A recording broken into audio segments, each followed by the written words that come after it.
Hello, everyone. Welcome to the first ever episode of Selah Broadcasting Podcast. I am your host, Chloe, and I am so excited and honored to be here with you guys today. Seriously, this has been a long time coming, and I can't believe that this day is just casually here. You know, when you're looking forward to something and you've been planning for something, maybe you've been planning a birthday party or a wedding or just a big event, and then just one day the day is here. That's how I feel right now. I'm just like, I've been talking about this and planning for this and praying about this, and now I'm just casually filming in my home on my couch. I just can't believe that the day is here. So, welcome.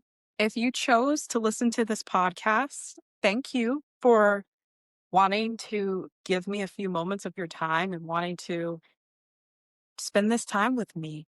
I really am excited to be starting this journey with you all. So, welcome to the first episode of this podcast. This is our podcast, y'all. I'm just so excited. I can't believe today is here. Also, if you guys see me looking down, I'm just looking at my notes because I had a lot of things that I want to talk about. Speaking about talking about a whole bunch of things, when I was thinking about what to make the first episode, I felt a little bit intimidated because I was like, whoa, what should the first episode of a podcast be? What's something exciting and will make people want to listen? I felt a little bit intimidated and a little bit of pressure. I was like, oh my gosh, this is the very first episode. And to be honest, I just felt very led to share my testimony and share my story with you guys and introduce myself because this is the first episode. Even if you've been following me on socials or what this is your first time seeing my face, you don't know who I am. You may be saying, why should I listen to this podcast? But not that you guys are thinking that, but I just kind of wanted to introduce myself and just give my story because I don't think I've ever done that on my socials before, just introduced myself. Who is Chloe? That kind of thing. There was no reason for me to before, but I just feel like this is a good opportunity to, especially since this is the first episode. It's kind of like, hi, nice to meet you. I just want this episode to be me sharing my story, my testimony, leading up to this very moment of me filming. Because you may be thinking, oh, it's just another girl who started another podcast. Because I know that there's so many podcasts out there. And it's like, why should you listen to mine? I asked the Lord the same question, like, God, why should I start a podcast? When there's so many other podcasts out there, this goes for anything. If you want to start something new or, if there's something on your heart, even if a lot of people are doing it, there will never be another you that's exactly like you. And God could be calling you to do something that you feel like, yeah, so many other people are doing this. But the Lord's like, that may be true, but you're not doing it. And everybody has different gifts and talents and insights. Everybody has gifts that they can bring. And we need all of them. We don't just need some of them. We need all the gifts that people can bring. And I just really felt the Lord prompting me to do this because I am a person that just loves to talk about deeper things. And it's hard to do that on Instagram and TikTok because it's more short form content. I felt the Lord was like, I want you to make a place where you can just sit down and talk to people without feeling rushed and give people my wisdom, give people my love. Make this a safe place for people to gather to gain understanding, to gain wisdom, and to understand who I am better. And I was like, you know what? All right, Lord, bet I can do that. I can do that, no problem. I basically just want to introduce myself and testify to God's goodness in my life, testify to his faithfulness in my life and how I got to this point. Because I would not be here today if it wasn't for God. I would not be here today if it wasn't for the Lord holding me at the palm of his hand, leading me and guiding me. Even when it felt like God wasn't doing those things for me, he was. And that's just an encouragement. Even when you feel like God is not there, even when you feel like, God, I'm so confused. What's happening? Are you even there? Do you even care? Trust me when I say this, he does. He cares about every detail and everything has a purpose. He's so intentional. And even the bad things, he has a plan for it. He has a purpose for it. And I feel like that's a huge part of my testimony. Everything leading up to this moment, as confusing as it's felt and as all the stressful and hard things that have happened in my life, God had a plan for it all. I'm already getting emotional. I'm sorry, guys. Why am I crying already? And like, look, you've been talking for 5 minutes and you're already crying. Yes, okay, leave me alone. But it really is true. Everything that you go through, every twist and turn, God has a plan for it. Even when it feels like nothing makes sense or like, God, why did this happen? He still has a plan. And that's a huge thing that I've learned in my life is that God has a plan for it all, even when nothing makes sense, and that you can trust him and he's faithful. Oh, he's so faithful. Believe me, I am not just another person who's like, oh, I want to start a podcast. Like, I really feel and want this to be a place where we can gather and talk about the Lord in a real way. And not, I don't want to sugarcoat things. I don't want to, use church needs, like church talk. I really want to get raw and honest about what does it mean to be a follower of Jesus? What does that look like in real life? And to admit that it's hard, but to also remind people how rewarding it is to follow the Lord, and that no matter what season of life you are in, no matter where you are in life, where you're meant to be is with your creator. I used to think I didn't have a testimony because I grew up in a Christian house. I grew up knowing who Jesus was. Like, there was never a time in my life where I didn't know Jesus. So I was like, I don't think I really have a testimony. So I almost drifted away from this idea because I was like, Lord, you want me to give my testimony? But like, what is my testimony? But the older I get, the more I'm believing that everybody has a testimony. I used to think, oh, in order to have a testimony, you have to have like this extreme moment, this light bulb moment where you're like, Jesus is the way, the truth, and the life. And this significant thing happened. And now I'm a believer. That's what I was like, that's a testimony. But no, like, I truly am starting to believe everybody has a testimony because God is working in everybody's life. There's not one life that God is not working in. So to not have a testimony is to say that God has never once worked in my life. He's been unwrapping the layers of past hurts, past traumas, past bad situations, past situations that have left me bitter and resentment in my heart. And as he unwraps those layers, he reveals himself to me in a different way. And the more that he reveals himself to me, the deeper I get to know him, the deeper I understand his character. And I think that when the Lord does that, we truly get to encounter the Lord. We truly get to meet him for who he is. Now, we get to know Jesus in real life through real situations, not just, always knowing about him and hearing stories about him. And, I think there's a huge difference between knowing about someone and knowing someone personally. I think a lot of people on earth know who Taylor Swift is, but do all of us know her personally? No. I think it's the same with Jesus. I think a lot of people know who Jesus is. If you were to ask someone, do you know who Jesus Christ is? They'd probably be like, yeah, I, I've heard of him. I've heard about him. Do you know him personally? And that's something for you to answer. And I think as the Lord unwraps those layers in your heart through situations that you've been through, I think if you invite him in, you get to know him more personally. I think that's what's happened to me in my own life. And I've learned that he really does meet you where you are. You don't have to clean up yourself to go to Jesus. Sometimes I think we can kind of get in this headspace of like, go to church or, pray. But, I got to clean up my life first. I got to figure this out first. I've done a whole bunch of things that aren't pleasing to God. Let me clean up a little bit first, and then I can go to him. Now, Jesus just wants to meet you where you are. He wants you to be honest about where you are to him so that he can meet you there. But he doesn't want to leave you there. That's the part that we miss a lot. Jesus wants to meet you where you are, but he doesn't just want to leave you where you are. He wants to meet you where you are, pick you up, and then say, okay, it's you and me now. Now we're going to get you all better. He is so good.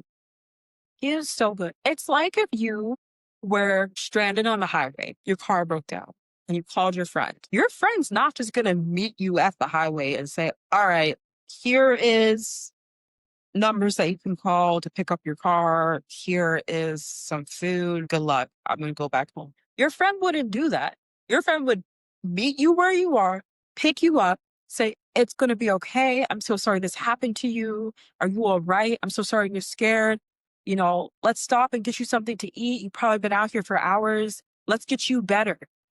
That's what Jesus does. He meets us out on the highway where our car broke down, when we're scared, we don't know what to do. He meets us there. He picks us up, and then he says, all right, let's get you cleaned up. Let's get you better. Let's calm you down.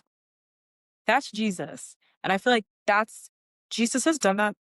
The amount of times that Jesus has picked me up on the highway, using that metaphor, the amount of times that Jesus has picked me up and has said, all right, let's get ourselves together. I know that was scary. You're safe now. I got you. I'm laughing because it's okay. It's really not funny, but it's just, he's so good, and you can always call him. Don't ever think that this situation is too bad for me to call Jesus. This situation is too bad for me to go to him, because it's not.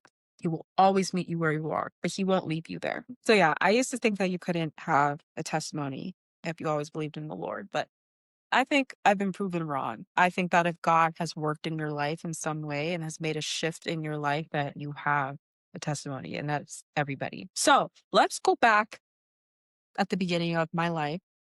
I'll start there. I think that's a good place to start. As far back as I can remember, I've been a Christian. I was raised in a Christian household. Always went to church, always prayed, read my Bible here and there. My parents actually came to Christ together when they met, which is so sweet. How sweet is that? Like, imagine coming to Christ with your person. Dope. Cool. I think what happened was they were going to get married, and they were looking for a minister to do their wedding. And I think my mom found a catalog or something. I can't quite remember all the details of their story, but my mom found a catalog and found a minister on the back and was like, oh, he looks like someone. I think he was a reverend. I'm like, wait, what was he called? I said minister, reverend? I don't know. But they met up with him, and he was like, I'll marry you, but you guys have to do marriage counseling.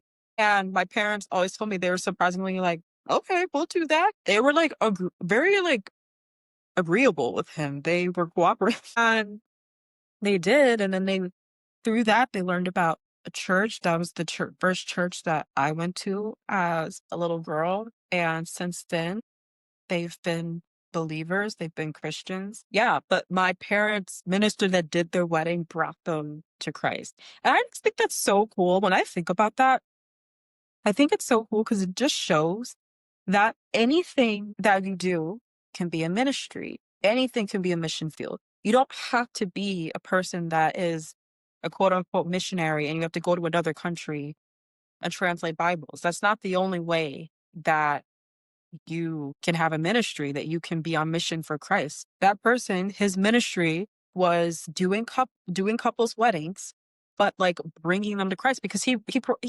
probably assumed that if a couple is looking for a person to do their wedding on the back of the catalog, they're probably not going to church, because if you're going to church, you would have your pastor do your wedding, right? So I think that's really smart, and I just think that's super cool how that happened, how my parents came to Christ. So yeah, growing up, my parents taught me the importance of having Jesus at the center of your life. My mom would always talk to me about Jesus, and she would tell me it's important that, you read your Bible and you believe what it says, you do what it says, because that leads to a fruitful life. And I remember I was always like, yeah, I agree with you. Yeah, that makes sense. That makes sense. Why wouldn't that make sense? But sometimes I wonder, I'm like, if my parents had never found that minister, how would they have came to Christ? And like, would I have been raised in a Christian household? Like, it was all because of the seeds that he planted that, like, I'm here today talking to you guys about Jesus. Guys, can we just take a moment? How dope is that? How cool is that? That seeds that a man that I had never even met planted into my parents, and they became Christians. And now I'm a Christian. And now I'm talking to you guys about the goodness of God and the faithfulness that he's done in my life because of the seeds that a man planted that I never met. God is so cool. Okay. I think it's just so cool because it was all a part of his plan. It's all a part of his plan, you see? So yeah, I wonder, like, would I still be raised in a Christian household? It's not that God isn't sovereign. He most definitely could have brought me to Christ in a different way, or my parents. But yeah, it's just cool to see how that all works. So yeah, as a little girl, I loved Jesus. I remember I would always like journal about him, and I would pray to him at night, and I'd be like, Jesus, I love you. Please keep my family safe, keep my friends safe, do this, do that. Can I please have this? Like, me and Jesus were like this when I was a little girl. Okay. Like, I had childlike faith, truly. But as I got older and life started happening, my fire for him, I would say, started to dim a little bit. It never fully went out. I've always believed, but it definitely started to dim out a little bit. I wasn't as consistent with him. He was someone that I always loved and believed in, but I think, it was kind of like a friend that you haven't talked to in a while. And, you talk to them here and there, but you're not consistent. You talk to them when you see them or when you think of them. That's kind of like my relationship with the Lord. And I think the reason that that happened was because as I got older, I became very aware of the world around me and me wanting to fit in, me wanting to be accepted by others. And when you're a Jesus freak, you're a lot of times not accepted by others. You can be seen as too much. Like, oh, she's all about Jesus. She is all about the Bible, praying. She's very religious. Like, she's kind of a lot for me. Like, if you're like a Jesus freak, if you're like a true, and I feel like my followers of Jesus can testify to this. If you are truly a follower of Jesus, like, you love him down, you honor him, you actually obey his word. Like, when you actually are living your life out to be set apart, you realize you don't fit in with a lot of people. And that's just the truth. That's the truth. And I feel like I realized that at a young age. And I was like, well, I don't want to be an outsider. I don't want to be seen as the weird girl.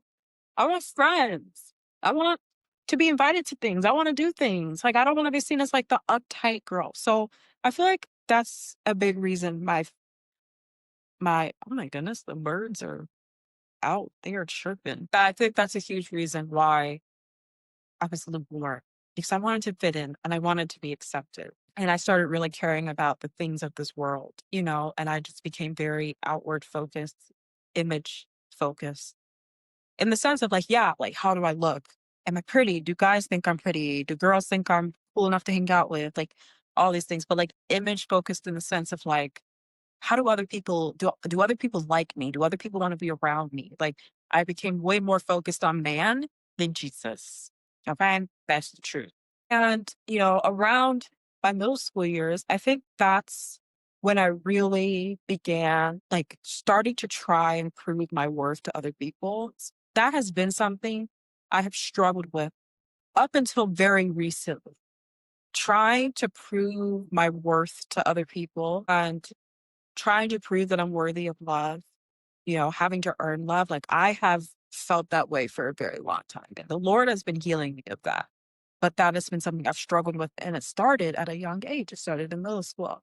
Yeah. And that was a wound I just became very aware of at that age. I don't think at that age I realized I had a wound, but that's when I became aware of the wound, if that makes sense. But I didn't know it was a wound that I had developed. Yeah, I developed that really early in childhood, and I know where it comes. Uh, Back when I was before even that, when I was very young, I struggled in school. It was it was bad. I struggled to do basic things that other kids learned pretty quickly. And you can imagine being a little kid feeling that way at such an early age and how that would mess with your confidence and your self-worth, like, that is something that I just started feeling at a very young age. Like, how come this is so hard for me and not other kids? You know what I mean? I had gone to a public school from about kindergarten to second grade. I remember my mom told me this later, but she said, like, my teacher went up to my mom and told her, no, Chloe is such a bright girl. Like, seriously, she's such a bright girl. She's so sweet. She's so kind. But she is struggling. She's struggling to learn how to read. She's struggling to do math. Like, she's struggling to do basic things that, like, you know, other 6 and 7-year-olds like know how to do at that level. I wasn't expected to like read a novel, but like, read basic words like cat, bat, rat. And my teacher told my mom that. And in the middle of the school year, in second grade, my mom pulled me out and she homeschooled me. Shout out to my homeschool kids. If you were homeschooled growing up, raise your hand. We're the best. I'm kidding. I remember growing up, just like homeschoolers had such this like weird rep. And we were kind of weird. We were weird. But like, we're also really cool. People are be shocked when I tell them I was homeschooled. I'm like, yeah, I was homeschooled for like most of my like school life. And people are like, you were homeschooled? I'm like, what's that supposed to mean? Why are you looking at me like that? No, but I get it. I feel like when I was homeschooled, when my mom first homeschooled me, homeschooling was like just them becoming normalized. Like, I feel like even before that, homeschool was not like, I feel like rebels homeschooled their kids. Or like homeschooling just wasn't a normal thing. I feel like when my mom homeschooled me, that's when it was first becoming like, oh, it's normal to homeschool your kids. Like, that is like a thing. You know what I mean? And before we move on, I just want to take a moment to honor my mom and thank my mom because she made a huge sacrifice with her own time to homeschool me and to help me. Because my mom told me she didn't want me growing up believing that I wasn't smart, that I wasn't capable, that I wasn't good enough. And that's why she homeschooled me. Yeah, I get emotional thinking about it because throughout my whole life, my biggest cheerleader has been my mom. Look at me about to cry again. Oh my gosh, Chloe, get it together. Like, it's true. She's been my biggest cheerleader. She's been my biggest supporter. She has always reassured me and like has pushed me and has always told me like you can do anything that you put your mind to. Or it was around that time when my mom pulled me out to homeschool me, we found out that I had dyslexia and that's why I was struggling so much. But she always told me like your dyslexia is a gift. Your dyslexia doesn't limit you. It actually just wires you in a different way and you're really good at things that a lot of people aren't good at. You know what I mean? It's not something to be ashamed of, and it's not something that holds you back, and it's not something that's going to hold you back in life if you don't let it. And I learned that from my mom. She really has made a major impact in my life. Mom, if you're listening to this, hi, I love you. Thank you for everything. And for just always believing in me and encouraging me. Like, seriously, if it wasn't for first God and then like my mom always speaking life into me and like encouraging me and supporting me, I don't think I'd be here today. I don't think I'd be here recording this.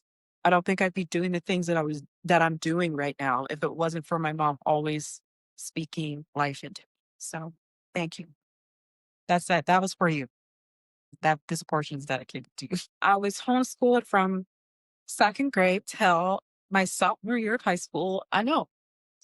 That's a while. That's a good chunk. I was homeschooled from second grade till my sophomore year of high school. And my homeschool years, I honestly would say those were some of like the best years of my life. I really am thankful that I was homeschooled because it really did allow me to go at my own pace. But also, I think I learned so much and I just got the depth and the help that I needed, for all the reasons I said, because my mom, she saw my potential. She knew I was smart. And I really think she did bring that out in me. And, I improved. And yeah, the rest is history. But I would say, like, being homeschooled, like I stored up this insecurity unknowingly that, you know, I wasn't smart enough or I wasn't good enough. And that's why I wasn't in traditional school. Like that something was wrong with me, and that's why I was homeschooled. Even though I knew a whole bunch of other people that were homeschooled, for some reason, just for me, I felt like, yeah, but I have to do this because I'm not smart, and I stored up that insecurity for a very long time. And I remember my mom always telling me, Chloe, you just learn differently. You just need help in different ways. Not everybody learns the same. That really stuck with me. Not everybody learns the same. Some people were visual learners, we're auditory learners. We do things with our hands and we learn that way. And she was always telling me, you are smart. You just learn differently. You are capable. Just need help in this way. I was listening to all the things my mom told me. Was I listening? Yes. Was I taking it to heart and actually believing it? No. It took me a long time to actually believe the things that were being told to me, which is sad, I know, but it took a while. It took a while. The Lord has worked on my heart. The Lord has worked on me. I think that the enemy has used this struggle of mine as an opportunity since I was a little girl to start planting these lies in my head that you're not good enough, that you're not smart enough, that you're not capable. Because I think honestly, I truly think that the Lord has had so much planned for me that the enemy does not want me to walk into. And if you're a person that always had big dreams and you're a person that has always been like working towards something and you go after the things that you want, like and you do the things that God has called you to do, you will understand what I'm talking about. If you're that kind of person, not everybody struggles with lies. Everybody struggles with, confidence. The enemy isn't just, attacking some people, but I really think he targets the people that are going to do great things. And if you're a person that has done great things or is working towards great things, you know what it feels like to feel so discouraged and that you want to give up, but you feel like it's not coming from you. You feel like it's just like something is trying to get you to stop. Something is trying to get you to not walk into that. And I think, since I was little, the enemy has just been planting these lies into my head so that when I became an adult, I wouldn't do the things that God was calling me to do so that I wouldn't feel like, yeah, but I'm not good enough for that. I can't do that. I'm not capable enough for that. God had a plan through it all. Like he even used my biggest insecurities, the things I struggled with the most. He used those to reveal to me my purpose. You know, I remember what it was like growing up and having such a hard time understanding concepts, understanding what the teacher was saying, understanding things. And now I feel called to speak to people and make things more simple for people to understand, to make the Lord, to make the Bible, to make things that we talk about in our culture, to break them down and make them simple to understand. You don't have to have a PhD. You don't have to have done all these things to know Jesus, to know who he is, to love him, and I just feel like the Lord has called me because you remember what it was like to have a hard time understanding things. He had a plan even through that. But yeah, to be struggling with those kinds of insecurities and thoughts as like a little kid, I wouldn't wish that on any child. That's hard. And that's hard to be dealing with at such a young age.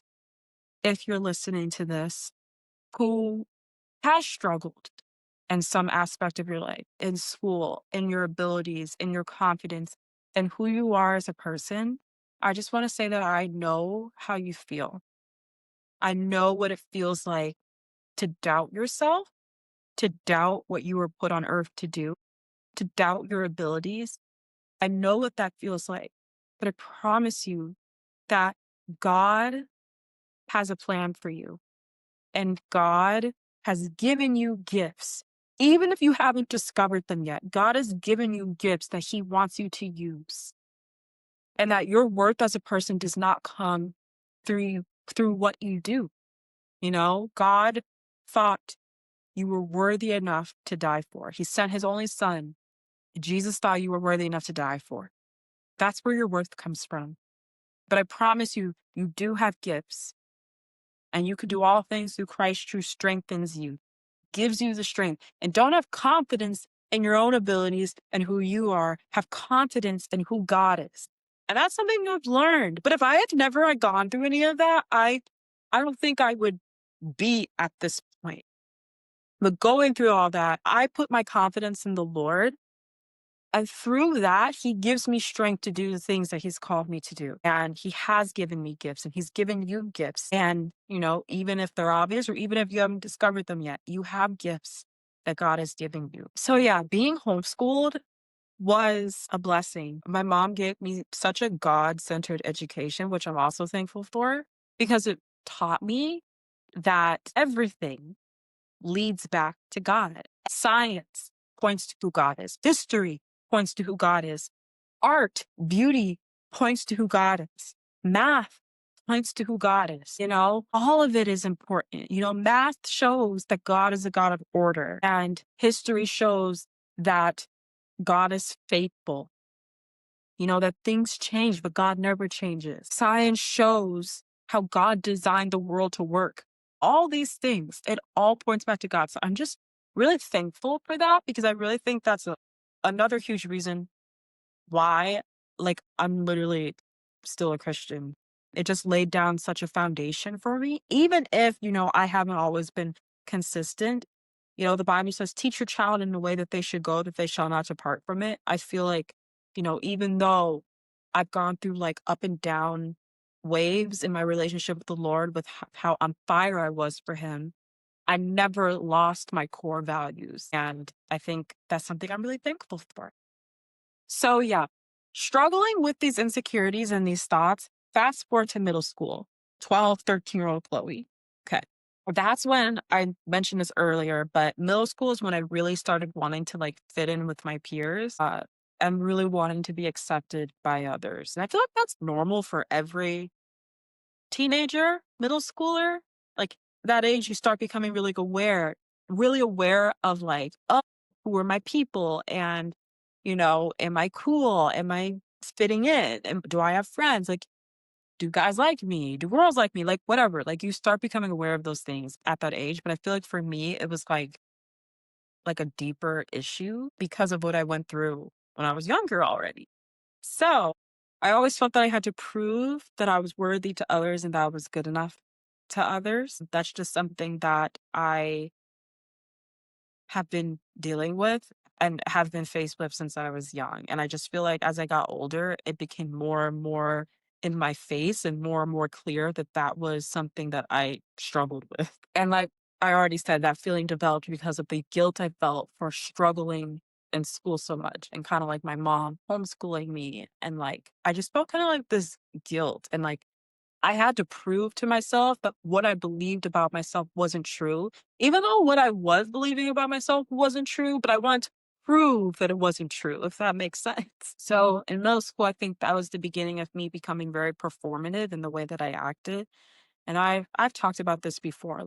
I used to be such a performative person, and being with people gave me social anxiety. Being one-on-one, I got anxious.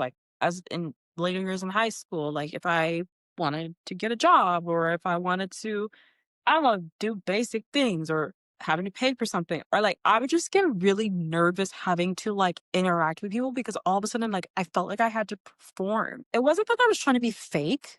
I wasn't trying to put on an act, but I just felt like I had to prove something. I became so performative, and I got scared of except for my closest people, my closest friends, I had a hard time making friends. I had a hard time being close to people.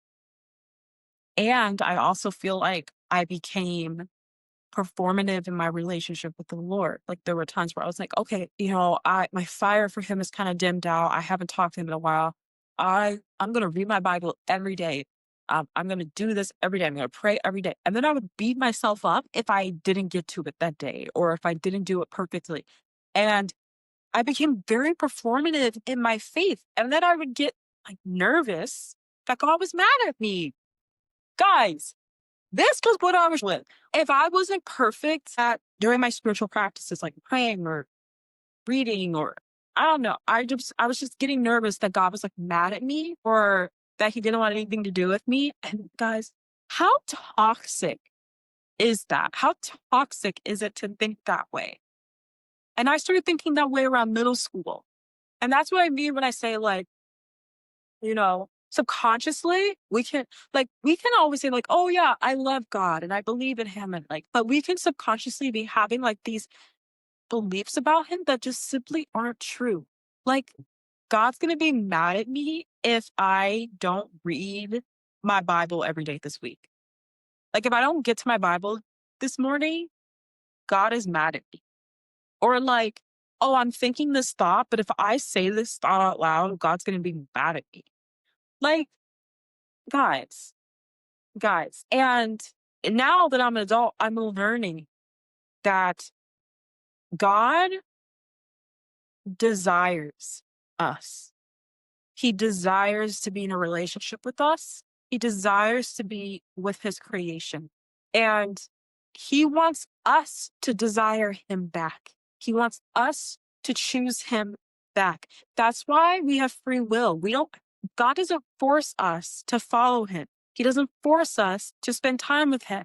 He wants us to want to. That's why we say it's about relationship, not works. But sometimes we can go too far the opposite direction. We're like, well, okay, it's about relationship. So I can sleep in. I don't have to be as consistent in these things, which I fell into that trap. But it was like this bad cycle of me thinking it's about relationship. So I don't have to do these things. I can snooze, I can sleep in. And I would keep doing that. And then I would be anxious or wonder why I felt so distant from God. It's both. We have to desire a relationship with God. And through that, we do the things that keep us close to him, like praying and worshiping. And when it becomes a desire, it no longer feels like this task that you have to do. Set aside intentional time where you're like, this is my time with God and I want to be here and I want to give him myself. I want to be close to God. It's the same way that you would want to be close with the person here on earth. I want to be in your presence. I want to be close to you because we love that person. We're choosing. That person isn't forcing us to be with them, and we're not forcing that person to be with us. It's hurtful if that person doesn't want to be with you, and God has feelings. It saddens him when we don't want him the same way that he wants us, but he's not going to force us to want him. Same with people. If you have a husband or a wife, what are you going to do to spend quality time with the person? You go out on dates, you watch a movie together, you talk, you go on a trip together. You do the things that keep you guys close. It's the same with God. We do the things that keep us close to him because we love him. And I learned that later in life, but growing up, I had such a performative way of approaching my faith. And that if I wasn't doing it good enough, I was like, oh, God's mad at me. What? No, he's not mad at me. He just misses me and he wants me to be close to him again. That way of thinking started in middle school, which was very exhausting, very draining. So I became performative in the way I interacted with people. I became performative in my faith. You can imagine how exhausting that is. And I acted that way because I wanted God to think that I was good enough or I was worthy enough of him loving me or giving me good things or just these untrue thoughts that I was having, basically. And I wasn't putting enough of my identity in God. I was putting a lot of my identity in people and how people viewed me and how people thought of me. Like one of my love languages is words of affirmation. And, I think God made me that way because he made me a person that feels deeply. So when someone says words to me that mean a lot to me, I feel them deeply. But it got unhealthy because growing up, if someone told me like, Chloe, I think you're so pretty. I think you're so cool. I the head off of that. I was like, yes, the affirmation, the reassurance that I need that I'm good enough, that I'm doing a good job. But if I wasn't getting that, I felt so awful about myself. Honestly, a huge part of my identity came through other people liking me and accepting me and my achievements and getting the good job and congratulations, like all those things. So during this time in middle school, I was around other Christians a lot. I was always around Christians, since I was young. But yeah, I think that this is I was in Christian circles a lot. But Jesus was still a very personal thing for me. I didn't talk about him all the time. More of a thing. He was more of a person that I talked to in my free time or I spent time with in my free time, if even. If even I did that in my free time. It was very inconsistent. I wasn't very loud about my faith. I would talk about God to Christian friends if it was brought up, but I didn't just talk about it. Yeah, I didn't just talk about it. Even though I think as Christians we should be bold about our faith. I do now, but back then I wasn't. I was still seeking validation from other people. And I was like, well, you know, yeah, we're gossiping. Yeah, we're talking about something maybe that we shouldn't be talking about. Yeah, they want to go here, but I don't want to be the Jesus freak. I don't want to be the person that is, ruining the fun with my Jesus stuff. That's how I felt at 14, 15 years old. That's how I felt because I seek so much validation from other people and because I wanted to be accepted in all circles, basically. Even with my non Christian friends, I wanted to be accepted by them. Yeah, middle school and high school was such a tough time in my life when it came to my identity because I was like, I'm a Christian in these places, at home, at church. But then when it came to like my just day to day life, if I was talking even to Christian friends or my non Christian friends, I just was like, my identity was still in people. It was not in Christ. That's why I feel like I just got lukewarm sometimes and my fire for him would dim out because my fire for him wasn't based on Jesus. It was based on my mood and if I wanted to please other people or not, basically. But through this time, I was going through such a hard time with my identity, the beliefs I had about myself, feeling smart, feeling capable, feeling pretty enough, keeping up with everything, wanting to fit in. Like I was going through a really hard time. And also a lot of things were happening in my family that were hard for me that took a toll on me. And I was dealing with a lot, didn't know who I was going through family stuff, was struggling with these lies that were so loud in my head, having a hard time just feeling like I belonged anywhere. But my last year of being homeschooled, right before I started private school, something was born that day. That was my YouTube channel. I started my YouTube channel at 14 years old. I begged my mom. I was like, Mom, can I please have a YouTube? Can I please start an account? I please start a YouTube channel. I was like, oh my gosh, I want to be a YouTuber. This looks so cool. And I watched all kinds of YouTubers, like mostly like makeup, fashion, lifestyle, all those things, like Tumblr girls. I was watching all of it. And I was like, I begged my mom. I was like, Mom, can I please start a YouTube channel? Finally, she said yes. And I started my very own YouTube channel and I was so excited. I remember everything else in my life felt like it was falling apart. Everything else in my life felt like it wasn't settled. But my YouTube channel was the one thing that I felt like I could escape my reality, like how I felt. And I think me starting my YouTube channel was a part of God's plan for me all along because since I was little, struggling with these insecurities, struggling with these thoughts, struggling in school, feeling like I'm not good enough, all these things. I always just knew, though, that, yeah, I'm struggling, but I just feel like it's okay because something's in my future that I can't see. And I always just felt like I'm going to be my own boss. I'm going to work for myself. Like, I always felt that way, y'all. Like, I'm not even kidding. Since I was young, I was just always like, yeah, but it's all right because I'm going to work for myself. Like when people ask me like, "Oh, what do you want to be when you grow up?" I would just be like, "Me." I would just say like, "Oh, I want to like have my own business." And I didn't know what that meant, but I was just like, "Oh, I just want to work for myself." And people were like, "Oh, like doing what?" I'd be like, "Okay, I don't know. Whatever is like revealed." People be like, "Oh." I remember for a little time when I was little, I wanted to be an archaeologist. I think I was like 8. A couple years ago, I actually did go on a dig though, and it was not enjoyable. So that dream is gone. But yeah, I started my YouTube channel. And I started out posting like funny comedy skits. Oh my gosh. They're deleted and put on private. You cannot see them anymore. But that was the beginning of this. That I started doing those. And then as I got older, I started making content about fashion and makeup and all those things because I love those things and I still do. I still love myself a good outfit and a good makeup look and doing my hair. I'm a girly girl, okay? I still love all those things. But when I was doing that and my content was about that. I don't know, over time, it just became less and less fulfilling. I have changed a lot since I was 16. I've changed a lot. I made YouTube videos from 2017 to 2020, like on and off. Like it was never consistent. It was just for fun. And then took a huge break in 2020, made a YouTube video like here and there. And then actually in 2025, this year, I feel like I restarted just like making YouTube videos, and I started speaking more about my faith because I was growing closer to the Lord and like all those things. But I just still felt like, it wasn't quite right the way that I was doing it. And something still felt off.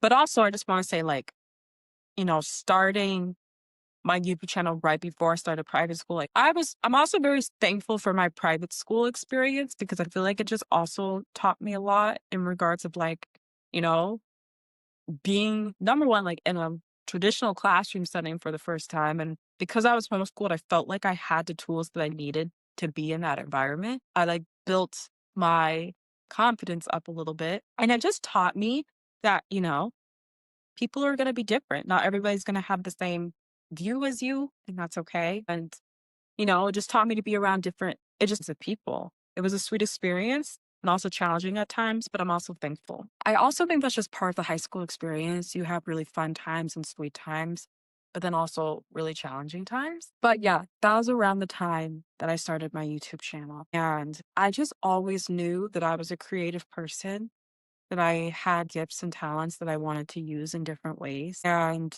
as I grew closer to the Lord, my content just became more about Him. And I just felt so alive when I made my content about Him. And I just felt like my creativity skyrocketed even more. And uh, around 2020, I took a break. And then here and there, I would make a YouTube video. My first year of college, um, I was taking YouTube a little more seriously, but it was still, you know, here and there. It wasn't like consistent. But then this year, 2025, I started taking content creation way more seriously. And even though I was making YouTube videos about faith and all those things, it still didn't feel all the way right, you know? But I still felt like I was supposed to be doing something. And I prayed about it and I was like, Lord, I'm so confused. Like, what is it that you want me to do? And I felt very lost for a while, what the Lord was calling me to do and what I was supposed to be doing. I was in school, but I took a gap year to work and focus on my social media a little bit more seriously. That isn't to say I won't ever go back to school, but I just felt like the Lord was calling me to something else. He was calling me in a different direction, at least at this time in my life. And, but I was confused because I was like, Lord, I feel like you're calling me in a different direction, but can you make that direction clear? And this is the part where I tell you guys how I started this podcast, why I started this podcast. How I started this podcast, I remember there was just one day where I was feeling so discouraged because I felt like I was on the right path, but I just also felt like something was still off. And I was praying about it. And I was like, Lord, what is it that you want me to do? Whatever you want me to do, I'll do it. Just let me know what it is that you want. And I know we've all felt that way at some point in our lives. Like, God, what do you want me to do? I'm so confused. You know what I mean? And I was feeling so down, discouraged. I was doubting all the decisions I had made, everything. And then I was actually talking to my mom about it. I was just ranting to her, about my work and some like all that stuff. And she was like, you know what? You sound like a person that should have a podcast. And I heard that and I was like, what? And she was like, yeah, you are a person that just seems like you would be really good at hosting a podcast. You love talking deeply about things and going in depth and love giving insight and like all those things. You love talking about the Lord and you can have a podcast and you can do that for 40 minutes. And I don't know, when she said that, something clicked. And all of a sudden, I felt just so much confirmation from the Lord. And He confirmed it and He revealed Himself to me. And He was like, yeah, that is how I want you to use these gifts that I've given you. So that's how I got there. And just like my journey with social media, I've always been on social media in different ways, like just sharing my love for beauty and the Lord in different ways. I feel like even before my content was about Jesus, like I was just like expressing the gifts that he has given me in different ways. And everything that I had gone through led me to doing this. Me starting my YouTube channel, like I've always just had a love for photography and videography and editing and beauty, but also like sharing and giving wisdom and giving depth and allowing people to feel safe and like all these things and having it all come together to my mom telling me, hey, you should start a podcast. And I realized when my mom told me that other people had said that to me in the past too, like, Cody, like, you should start a podcast. And I would laugh it off and just be like, like, yeah, that'd be fun. But like, I don't know how to do that. And I have been told that. And it can just show that the Lord can be hinting to us for years about what we're supposed to be doing. And we can kind of laugh it off or ignore it or be like, I don't know about that, when that is the answer that we've been looking for all along. And ultimately, why did I start this podcast? And what do I want for this podcast going forward? You guys saw the name of this podcast, Selah Broadcasting Podcast. The reason why that name stood out is because Selah is from the Psalms and it means to pause, reflect, and look up. And I feel like that is something that we can all incorporate more in our lives, to pause, reflect, and look up. I think that is something that the Lord has been calling me to do more. Pause, be still, sit with me, reflect, talk to me. Talk to me what's on your heart. Think about your life, God's faithfulness, and the things that have happened to you. Reflect, and then look up, knowing who was holding it all together. Look up to the Lord. Pause, reflect, and look up. That's what we're going to be doing on this podcast, basically. When you sit, to listen to a podcast, what are you doing?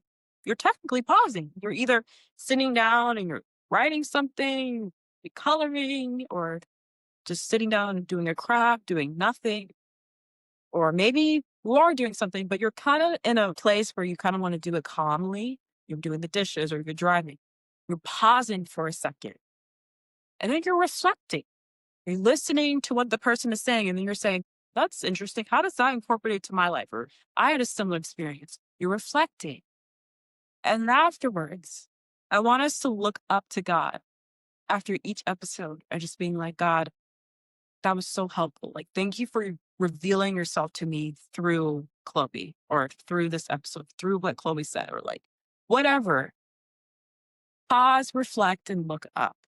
I want us all to do this while being in the presence of the Lord. And I just want to say, whoever you are, wherever you are welcome here. You are welcome to pause, reflect, and look up with me. It doesn't matter.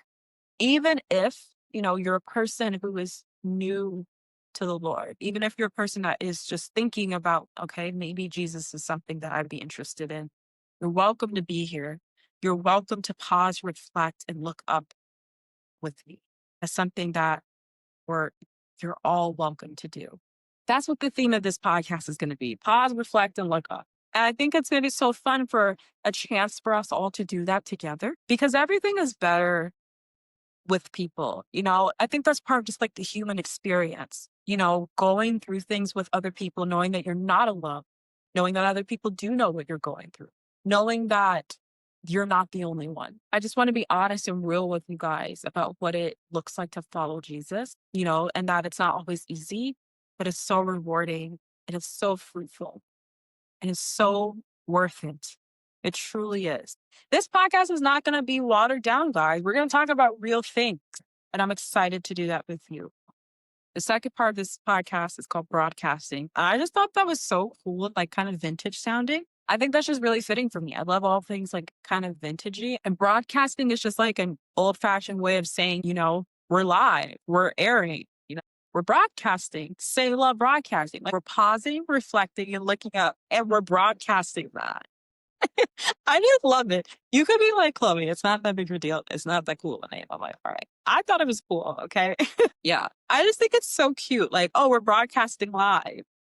What if I said that? Like, guys, like, hello, everyone. We're broadcasting live from Selah Brook. I won't do that. I won't do that. But yeah, guys, I just want this to be a safe place where we can talk about the Lord and what he's been teaching us and how we can grow together. And I hope you will all join me on this journey and that this truly can be a safe place for you all. So, yeah, that's basically my testimony and how I got here. I hope you all enjoyed it and that you can learn something from my story, that God is faithful, and that even when things are confusing, even when it seems like bad things are happening, God has a plan for it all. And even if you're struggling with identity, your identity is already found in Christ. You are already worthy. You are already enough. He sent his son to die for you because he thought you were worthy and he loved you so much. And that he will meet you where you are. He is the most compassionate, kindest, most generous, all loving Father. He's the best. He truly is. He can take something broken like me and turn it into something beautiful. And he will continue to do that throughout our lives. I love you all so much. Thank you so much for watching and taking time out of your day to spend time with me. If you made it till the end, comment and review the show. Let me know what you guys think. Share your thoughts, your insights. If you guys want more of me, my socials will be linked down below. Have a wonderful rest of your day, and I will see you guys in the next episode. Bye.